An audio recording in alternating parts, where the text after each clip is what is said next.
Sakaling ma-transmit na sa Senado ang Articles of Impeachment laban kay Vice President Sara Duterte, posibleng sa Hunyo raw simulan ang paglilitis ayon kay Senate President Tito Soto. Ayon naman kay dating Senate President Coco Pimentel, posibleng magkaroon ng kudeta sa Senado kung gustong harangin ang impeachment. May unang balita si Mav Gonzales. May 5 miyembro ngayon ng tinaguriang Duterte Block sa Senado, sina Senador Bato de la Rosa, Bongo, Rodante Marcoleta, Robin Padilla at Amy Marcos. Bahagi sila ng minorya kasama sina Senador Alan Peter Cayetano, Cheese Escudero, Joel Villanueva at Jinggoy Estrada. Sabi ni dating Senate President Coco Pimentel, posibleng mauwi sa kudeta kung gusto harangin ng ilang senador ang impeachment ni Vice President Sara Duterte. Sabi kasi ni Senate President Tito Soto, oras na matransmit sa Senado ang Articles of Impeachment, kaagad niyang i-convene ang impeachment court. Ang opinion niya, kailangan mag-trial. So, hindi siya papayag na hindi mag-trial. What is the only way?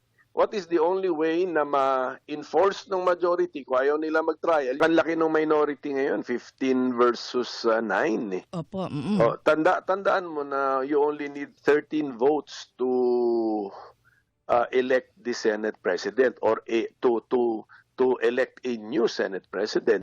Tingin ni Pimentel, maninindigan si Soto kahit pamapalitan siya sa pwesto. Sabi kasi ni Soto, pwedeng i-convene ang impeachment court basta't may 13 senador na present. Kung palitan siya, so be it.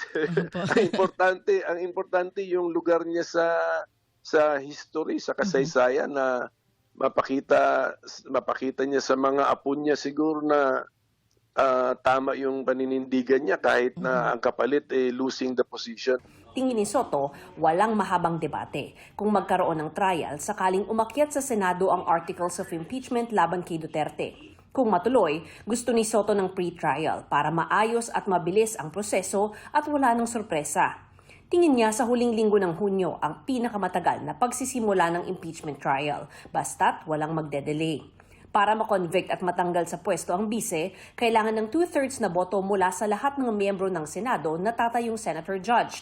Dahil may 24 na senador ngayong 20th Congress, kailangan ng 16 na boto para sa conviction.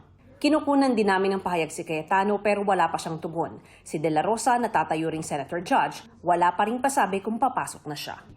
Ito ang unang balita. Mav Gonzales, GMA News.